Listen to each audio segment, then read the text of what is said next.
I just returned from my parents' home after giving birth when my husband, Emmett, declared our divorce. I'm divorcing you. You're just too fat. He demanded a divorce in a heated rage. This was unexpected, but convenient.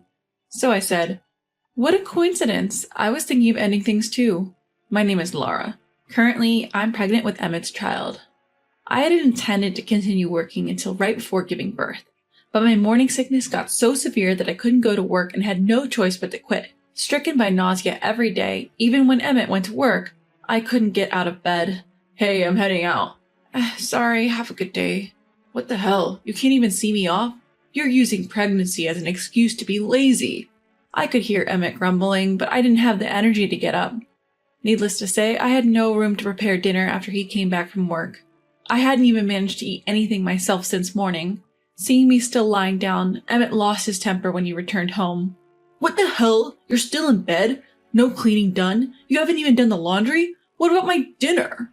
I'm sorry, I feel very sick when I get up. Seriously? Fine, I'll go eat out. He left without a second thought, not even concerned about me. After that, Emmett often returned home late at night, stopping for drinks after work. When my mother visited from my hometown, I was on the verge of malnutrition, only able to drink water. She rushed me to the hospital where I received IV fluids and began to recover, but ended up being hospitalized. Although my condition improved significantly during hospitalization, it would be meaningless if I returned to that state after being discharged. My mother suggested, "Stay at our home until your morning sickness is over." I was desperate for her offer, but I was worried about what Emmett would say. I nervously asked him, "My mother suggested that I stay at her place for a while after I'm discharged. What do you think?" Why not? I can take care of myself. Surprisingly, Emmett readily agreed. My morning sickness started to ease with the reassurance of staying at my parents' home. However, during a prenatal checkup, I was told that I was at risk at preterm labor and advised not to move around too much. At the doctor's suggestion, I decided to stay at my parents' home until I gave birth. I was physically secure staying at home, but he seldom came to visit. Apparently, he seemed to be enjoying his bachelor life again, staying out drinking late every night. Even as the due date approached, Emmett's lifestyle did not change. I couldn't take it anymore and I called Emmett. "My due date is next week, so I'd really like it if you'd lay off the drinking for a bit." "Why should I?" he retorted defensively. "It's not like I'm the one giving birth. Why can't I have a drink?" "But you'll be at the hospital when I give birth, right? If you're out drinking, you won't be able to come right away." "Don't worry, I'll make sure to keep the due date clear." "But it's not guaranteed that the baby will be born on the due date. It could be any day now. You hardly ever come to my parents' house anymore." "Your parents' house is just uncomfortable. Anyway, I've already made plans to drink on every day but the due date. If you want me to be there, try to give birth on that day, will ya?" But even though I was being told this, things don't usually work out so conveniently. In the end, labor started 3 days before the due date. On the way to the hospital, I called Emmett. "Emmett, labor started. I'm heading to the hospital now." "What? It's 3 days early. What are you doing?" "What can I do?" "I've just started drinking. I can't leave right away." "What? Are you kidding me?" Despite the fact that I was in labor and on my way to the hospital, he continued to drink. It was incredulous, but another wave of labor pain hit and I couldn't contact Emmett anymore. Once I arrived at the hospital, I immediately started preparations for childbirth. By the time I finished giving birth, Emmett was just starting to prepare to return from his drinking party. He appeared at the hospital late at night, unapologetically stating, "If the baby's born this early, there's no way I can make it in time, right? You could have held on a little longer." I was so exhausted from childbirth that I didn't have the energy to argue back.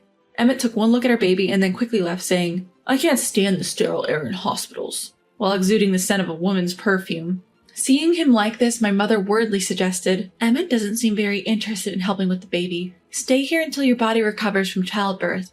Feeling unsure about taking care of a newborn alone, I decided to take up my mother's offer to stay at her house. Emmett didn't seem to mind, telling me, "Stay at your parents' house as long as you like." By that time, I was already certain of my husband's infidelity. While staying at my parents' house with the help of my mother, I diligently collected evidence of my husband's affair.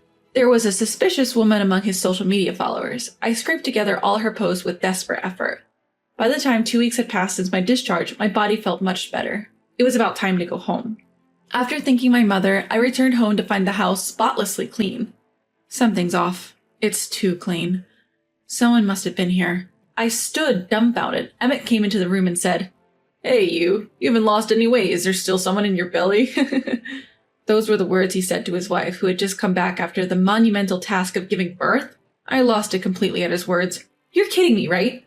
You can't seriously expect my belly to slim down right after giving birth. Then he replied, grumbling, Why are you mad? All the women back from maternity leave at my office are slim. You've been lounging around during your whole pregnancy and probably at your parents' house too. Maybe you should try taking care of yourself as a woman? What? How a woman loses weight after giving birth varies from person to person. Right now, my mind is full of concerns for this baby. You're my wife, you know. Such a fatty is not befitting of being my wife. I am your wife, yes, but also this baby's mother. I don't want to hear such things from someone like you who has no sense of being a father. Fine then, if that's how it is, then I'm done.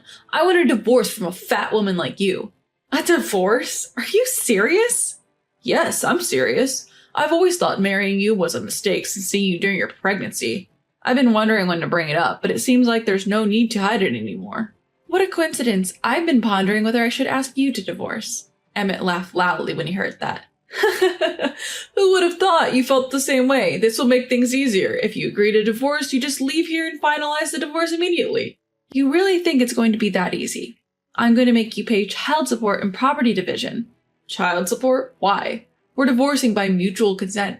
I have no intention to pay anything because it's not my fault but yours.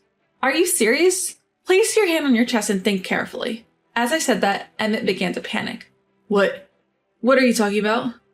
This. I showed him a woman's social media posts. There were a plethora of photos uploaded showing Emmett on dates with his mistress almost daily. While I was suffering from morning sickness while I was in labor on my way to the hospital, you were cheating on me with her. Can you still say you're not to blame? No way. She said she would make sure my face wasn't identifiable when posting on social media. It seemed he didn't even realize that his remark was the best evidence that he acknowledged his infidelity. From what I could see on social media, the two had indeed been having dates in our home. It may be that the mistress had been hanging out at our home more than what she posted on social media, as the house was always clean even when I wasn't there. Well, it doesn't matter now. I'm saying goodbye to Emmett, I firmly told him. The fact that you were cheating had been confirmed with your previous statement, Emmett. I will discuss the exact amount of your property division with my lawyer, and of course, you will also be paying child support. No way. In exchange, I'll leave this house to you, Emmett. Really? Seriously? Are you sure? It's just disgusting to me that your mistress had been in here. You better agree to the property division and child support before I change my mind, okay? I understand. I'll agree to all your conditions. Emmett was probably planning on living in this house with his mistress, but I don't care anymore. All I want is to get away from him as soon as possible. And the divorce proceedings were completed promptly. Until my life got back on track, I decided to live at my parents' home with my child. Since I was pregnant, I had a growing distrust for Emmett, and my mother, who had been worried about me, fully cooperated in the divorce after hearing about his infidelity. She found a lawyer on my behalf, unable to move much after childbirth. I'm eternally grateful to my mother. Although she says I can stay at home forever, I can't just keep relying on her indefinitely.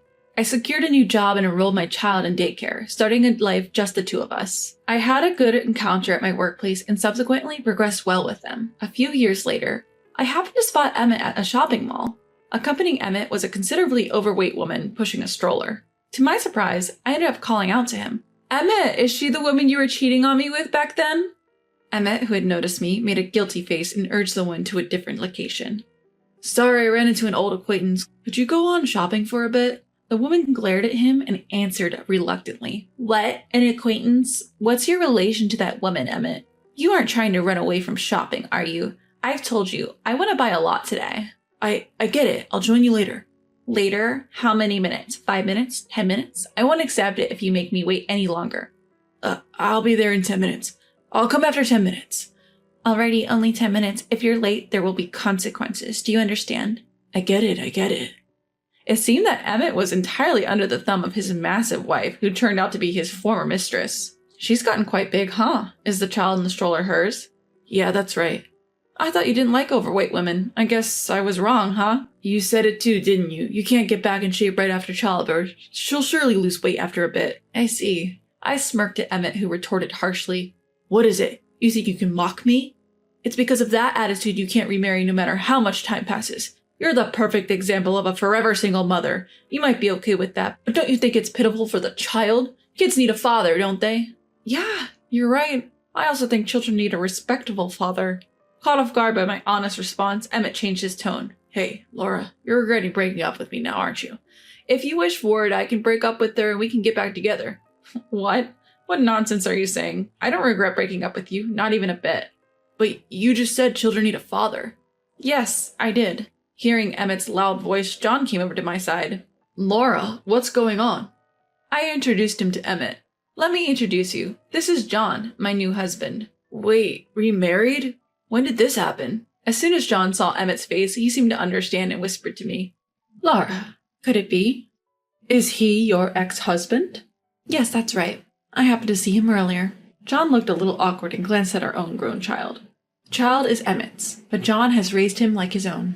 And inside the stroller John was pushing, our own baby was sleeping peacefully. Emmett glanced at the child in the stroller and said, Is that child from your new husband? Yes, that's right. Isn't that baby about the same age as our child? That means you've just had a baby, right? That would be correct. How come you've lost so much weight after giving birth?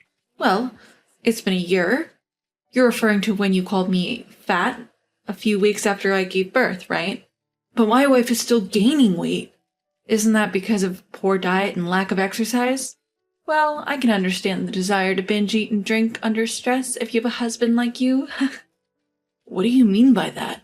I thought men wouldn't understand the hardship of pregnancy and childbirth, but after remarrying John, I realized that's not the case.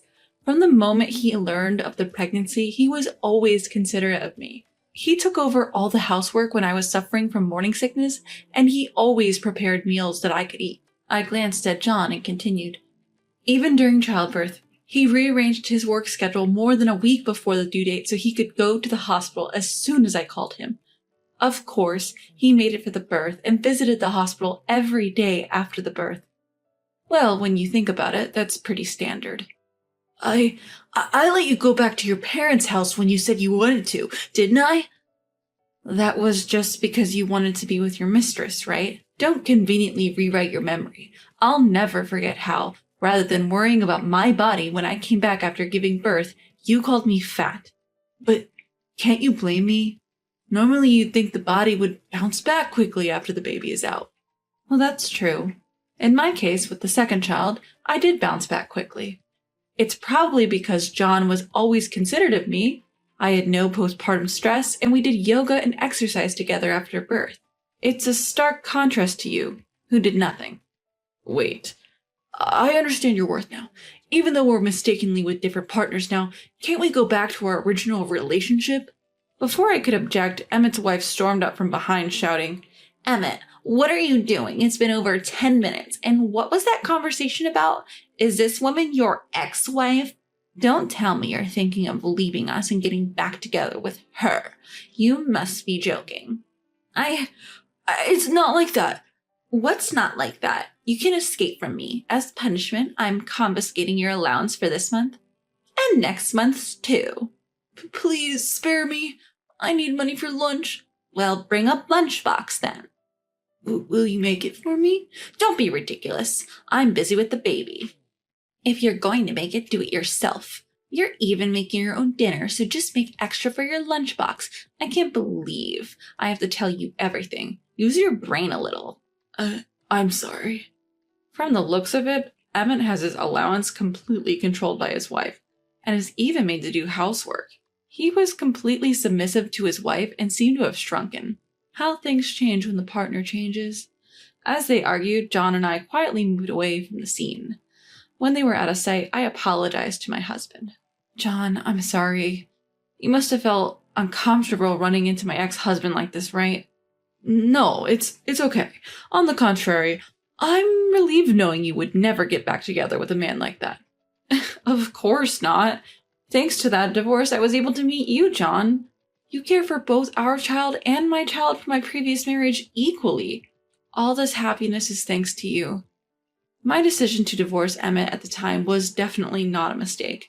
It might actually be Emmett who regrets the divorce. That's what I thought. But it's too late for regrets. I have no intention of leaving John, and I'm sure Emmett's terrifying wife has no intention of letting him go either. From now on, I want to create many happy memories with my new family.